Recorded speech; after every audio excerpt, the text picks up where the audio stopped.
Okay, Michael, so the assessment we're going to be performing today is a functional movement assessment.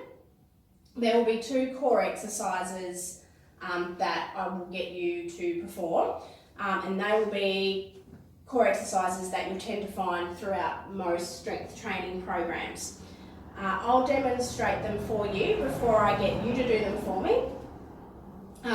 There's no problem if you feel like you can't complete the movements or if you can only do 1 rep, and because that'll give me a great indication of what we need to work on throughout your programming.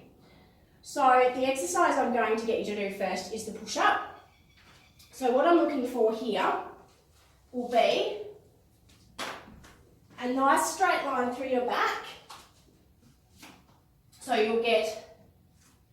we'll place the hands directly under the armpits to begin with, and then move them out to about shoulder width apart.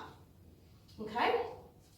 So then I'm going to get you to come up onto your toes and ensure this pelvis here is tucked under rather than sticking out. So tuck that under a little bit, come up onto the toes just like a plank position. Keep your eyes forward so that way we can ensure we've got that straight line throughout the body. Okay, and what I'm going to get you to do with your elbows, we won't be coming forwards like so. We'll actually be coming down and straight back up while keeping those eyes locked forward. Okay, so I need you to come all the way down to the ground as far as you can, and then push directly back up. Alright, so when you're ready, I will get you to pop down on the mat for me. And I'll get you to do about 6 to 10 of these for me. But if you feel like you can't complete those, there's not a problem at all. Just when you're ready, if you've got enough room behind you there, you might need to shuffle forward a little bit. That's it.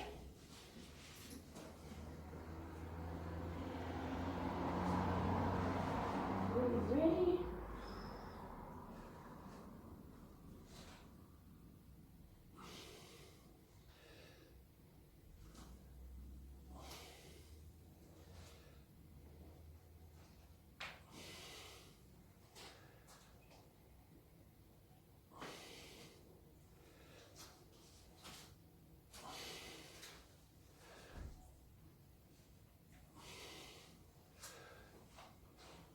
Okay, that's great.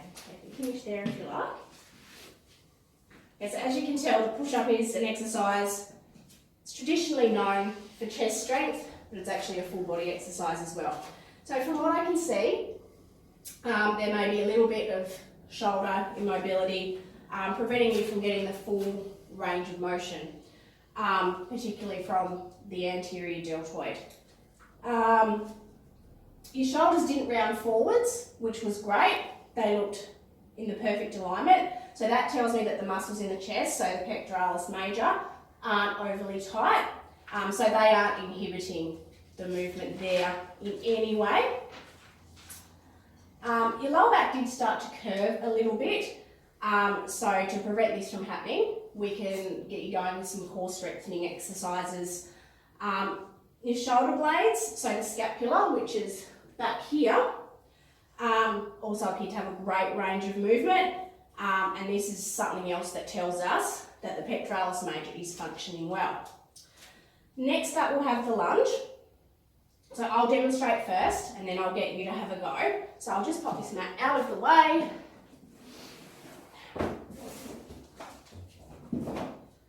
Okay, so to begin with, you'll have your feet shoulder width apart. Again, you'll have a nice neutral spine. So as if there's a string pulling you up, it's keeping your body up nice and tall. From here, we're going to go into a reverse lunge. So I'm going to get one foot so directly from where it was, so you don't need to come in or out any further. Come directly straight back and bring it down, keeping upright the entire time. What we're looking for here is a nice 90-degree angle between the ankle and the knee, and also in the back, another 90-degree angle there. Then you'll come straight back up, and then repeat with the opposite leg, straight back, coming straight down, so we're not leaning back or coming down forwards. We're keeping that nice 90-degree angle, and then straight back up. So I'll get you to perform approximately 6 of those. Pop that out of your way. If you can go side on for me, that would be perfect.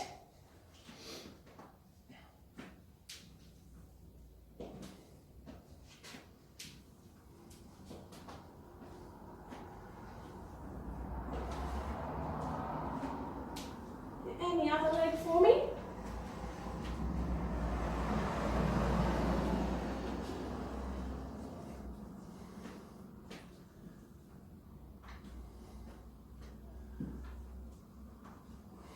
Okay, alright, so I did see some restrictions there, not a lot, but enough to give us something to work with for the future.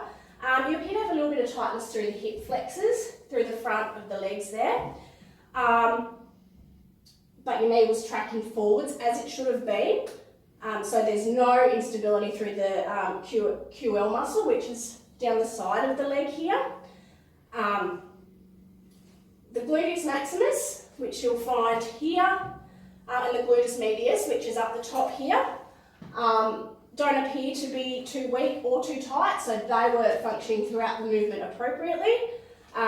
So all we need to work on really is some exercises to stretch out the hip flexors in the front of the body there. Thanks, Michael. No problem.